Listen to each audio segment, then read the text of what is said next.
Pak. Oke, ya. Selamat siang. Udah sore, udah sore, menjelang sore. Oke, Bapak Ibu, Assalamualaikum warahmatullahi wabarakatuh. Waalaikumsalam warahmatullahi wabarakatuh. Salam sejahtera bagi kita semua. Pertama, kami mengucapkan banyak terima kasih atas kerawan Bapak Ibu semuanya yang kesini, yang intinya kita itu akan menuju sukses, ya, akan menuju sukses. Bapak Ibu, sebenarnya walaupun saya kelihatan seperti ini, saat ini saya jujur, saya sangat prihatin sekali. Keprihatinan saya itu ketika saya survei di berbagai tempat. Saya tuh pernah jalan dari mana ya? Dari Ngasem Kulon Kartosuro ke arah timur sampai perempatan Kartosuro, belok kiri sampai bandara. Itu perjalanan itu kira-kira hanya perjalanan 5 kilo. Dalam perjalanan 5 kilo itu saya menengok ke kanan ke kiri, itu toko yang sudah tutup, rumah makan yang tutup itu ada 19. Saya sempat menghitung seperti itu. Ada 19. Itu adalah bentuk keprihatinan. Bentuk keprihatinan kita yang sangat luar biasa. Ini adalah bentuk keprihatinan itu. Nah, kayaknya sekarang ini juga semakin mengkhawatirkan. Lalu apa penyebabnya? Mari, monggo Mas. Ya, depan aja. Ya, selamat datang Pak Dr. Ades Haji Mulyono. Ya. Ya, guys. Ya, silakan. Ya.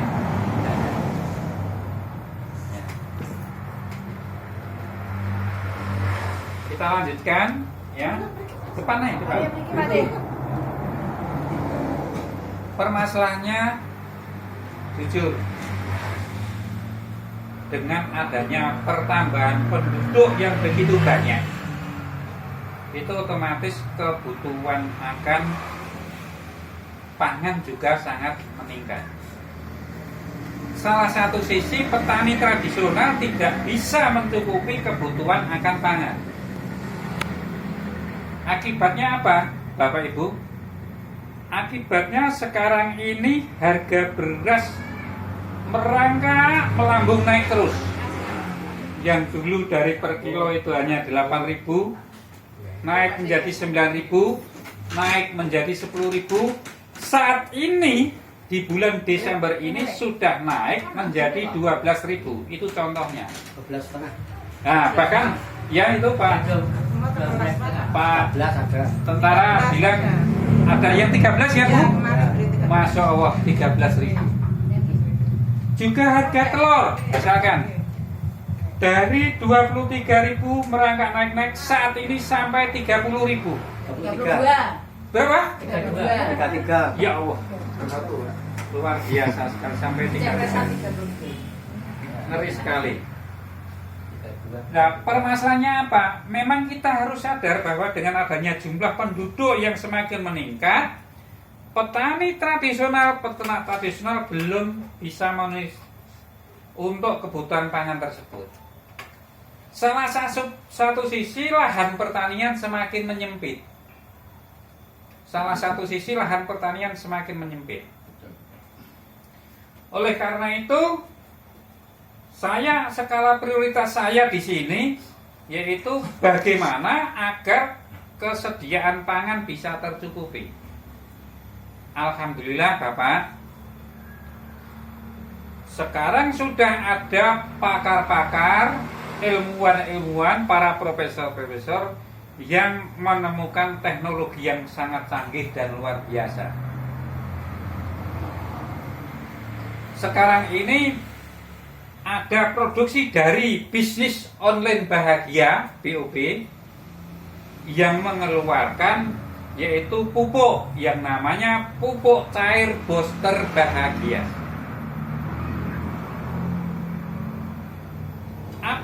Kemudian pupuk cair booster bahagia. Sekarang kita lihat saja. Kalau zaman dahulu orang akan nanam kelengkeng, panen kelengkeng pasti nunggu musim panen, setahun sekali. Orang menanam mangga nunggu panen mangga ketika musim panen mangga, setahun sekali. Mau tanam apokat, panennya setahun sekali ketika musim panen datang, setahun sekali. Dengan adanya teknologi pertanian modern ini, kita tanam kelengkeng, kita tanam mangga, kita tanam apokat, itu mau panen kapan saja bisa sekarang. Mau panen kapan saja bisa. Mau panen bulan Januari bisa, mau panen bulan Maret bisa, mau panen bulan Mei bisa, dan seterusnya. Kalau dulu ada pupuk booster yaitu tablet. Ketika digunakan untuk memupuk tanaman, selang 8 bulan tanaman itu sekarang 2. Nah, sekarang canggih lagi, keluar pupuk booster cair yang digunakan untuk tanaman buah itu hanya membutuhkan bulan, 1,5 bulan sampai 2,5 bulan sudah mengeluarkan bunga. Canggih sekali. Mensewu, memang saya cukup dikenal di kalangan sini di sekitarnya, karena saya dulu suka pamer. Ketika saya ada tanaman yang bisa buah sewaktu-waktu, itu saya buat video tak pamerkan, sehingga cukup terkenal sampai orang Belgia itu yang bergerak di bidang sosial di Indonesia itu, dia itu pengen menanam tanaman itu, saya sebagai konsultannya, saya sebagai tim ahlinya, contohnya seperti itu. Nah, kali ini Bapak tak undang di sini, nanti bisa melihat di kebun depan saya ini. Seluruh tanaman yang masih kecil saja sudah buah. Itu pertama. Nah, juga nanti bisa lihat tanaman cabai saya. Ini saya akan bercerita tentang cabai dulu. Saya mengambil satu contoh tanaman cabai. Petani tradisional menanam cabai itu satu pohon, sejak ditanam sampai panen sampai akhir itu, kalau itu normal itu satu pohon itu bisa panen 7 on, Bapak Ibu, 7 on. Dengan pupuk booster bahagia ini mempunyai kemungkinan, ya, bukan mempunyai kemungkinan, berpotensi satu tanaman, satu pohon itu berpotensi bisa menghasilkan 12 on sampai 18 on. Jadi bisa 1,2 kilo sampai 1,8 kilo itu untuk tanaman cabai. Saya sempat disangkal, kawan, sempat disangkal oleh orang-orang petani cabai, nggak mungkin. Nah, pada pertemuan ini saya akan sedikit berbagi ilmu. Apakah Bapak tahu ketika tanam cabai mulai buah ketika umur berapa hari? Ini saya kasih tahu. Orang tanam cabai itu mulai berbuah itu pada usia 80 hari. Berapa kali petik? Dari tanam sampai akhir untuk tanaman cabai keriting itu 15 kali.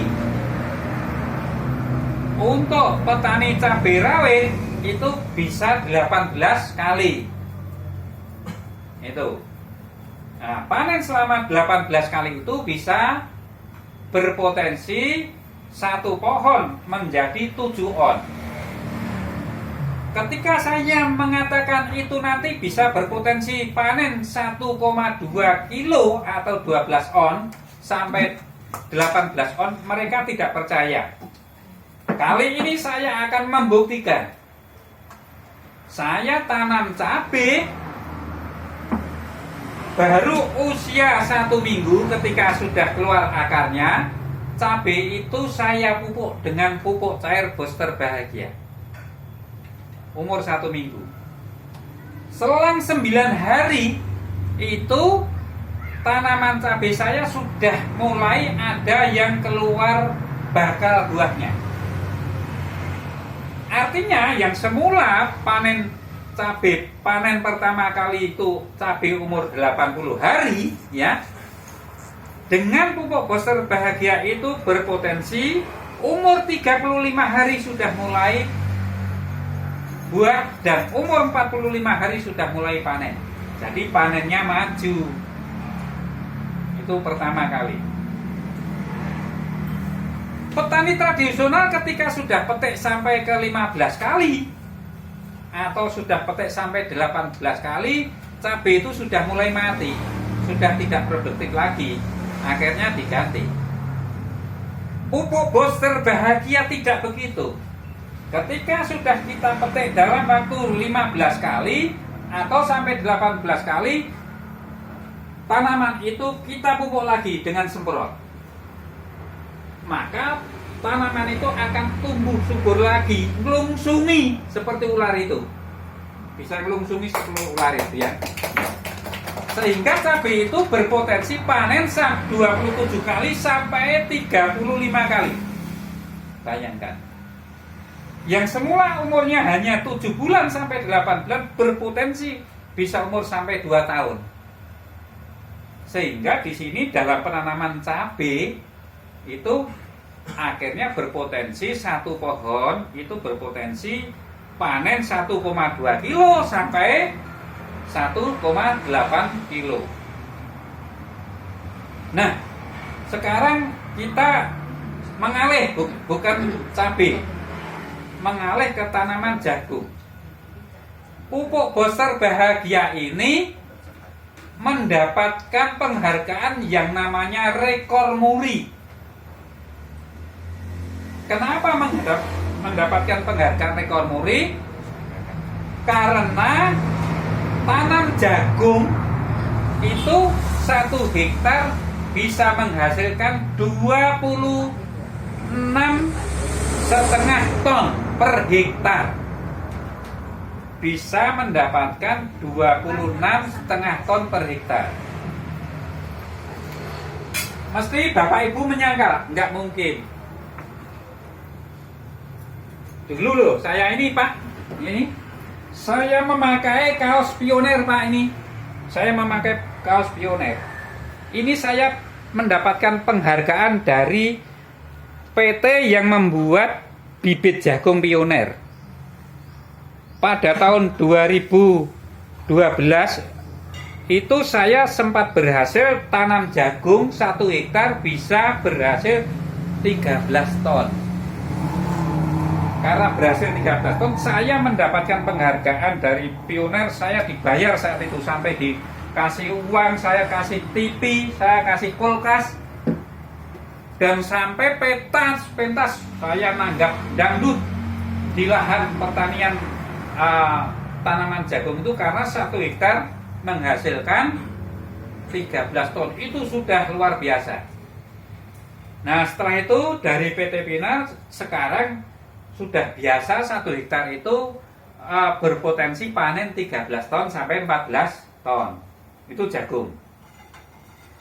Tapi dengan perkembangan teknologi modern ini, panen jagung bisa berpotensi mencapai 26,5 ton, bayangkan. 2 kali lipat. 2 kali lipat. Terus mesti Bapak membayangkan, apakah jagungnya besar dan panjang? Tidak. Jagungnya itu standar. Yang membedakan apa? Yang membedakan, Bapak Ibu, ini sedikit saya beritahu ya. Bapak tahu nggak tanam jagung itu kalau 1 hektar itu idealnya diberi berapa pohon? Kalau belum tahu saya beritahu. Petani yang lama itu 1 hektar tanam jagung itu hanya 14.800 pohon. Karena apa? Jarak tanam itu harus diatur. Kenapa harus diatur? Barisannya diatur, ya toh? Nah, kemudian jaraknya diatur agar kebutuhan sinar matahari tercukupi. Agar kebutuhan sinar matahari tercukupi. Sehingga berpotensi tanaman jagung itu 1 hektar itu hanya 14.800. Dengan menggunakan aplikasi pupuk booster bahagia ini, tanam jagung 1 hektar itu bisa mencapai 28.000 pohon. Berarti keren banget. Bagaimana sinar mataharinya? Nah, sinar mataharinya gimana? Nah, sekarang saya akan mengupas sedikit tentang yaitu bagaimana teknologi pupuk booster cair itu ya. Ini saya sudah membuat ngekeringan Bapak ya, biar Bapak tahu. Sebentar, masih cari dulu ya.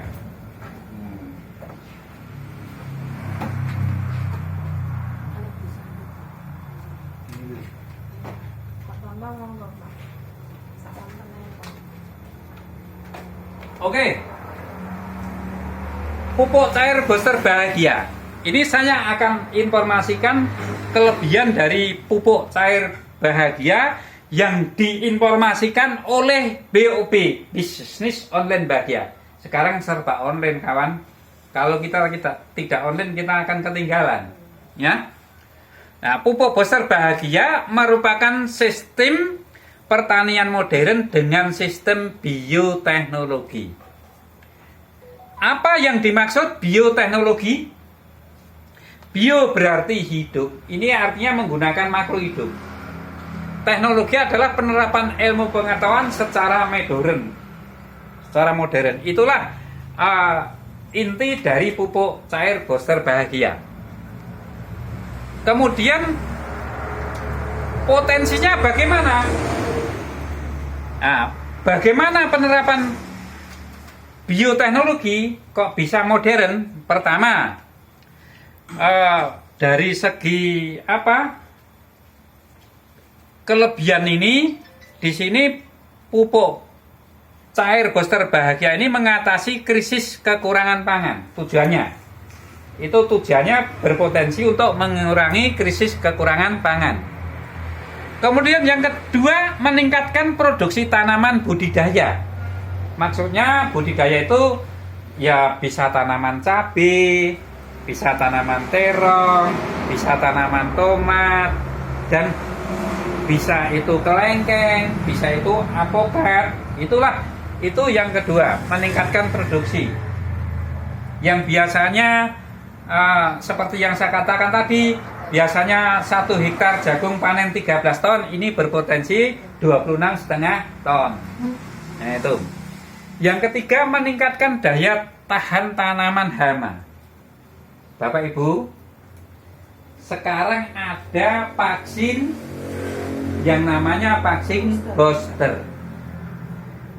Vaksin booster itu tujuannya membuat kekebalan Bapak Ibu semuanya, kita semuanya, agar tidak terserang COVID. Ya nah? Nah, perkembangan teknologi ini juga keluar yang namanya pupuk booster bahagia. Pupuk booster bahagia itu secara tidak langsung juga memberi vaksin pada tanaman itu supaya kebal terhadap hama. Nah itu. Jadi tanaman itu bisa kebal. Pak siapa tadi? Yang Banyurit? Pak Supirin. Jadi dengan pupuk ini tanaman panjenengan nanti lebih kebal, Pak. Ya. Yang keempat, mengurangi kimia berbahaya seperti pestisida. Lah saiki nek wis kebal diencoki penyakit dari tubuh tanaman itu sudah melawan dengan sendirinya sehingga dia akan menjadi apa? Menjadi kebal terhadap kimia berbahaya. Itu kelebihan yang keempat. Kelebihan yang kelima merupakan rekayasa genetika suatu tanaman agar tahan terhadap hama. Yang dimaksud rekayasa genetika itu gimana toh? Nah, rekayasa genetika itu artinya dari cabai itu sudah dibuat campuran tertentu sehingga cabai itu mempunyai kekuatan yang luar biasa, gennya sudah berbeda. Itu antara booster bahagia yang kelima. Oke, kita lanjutkan ya.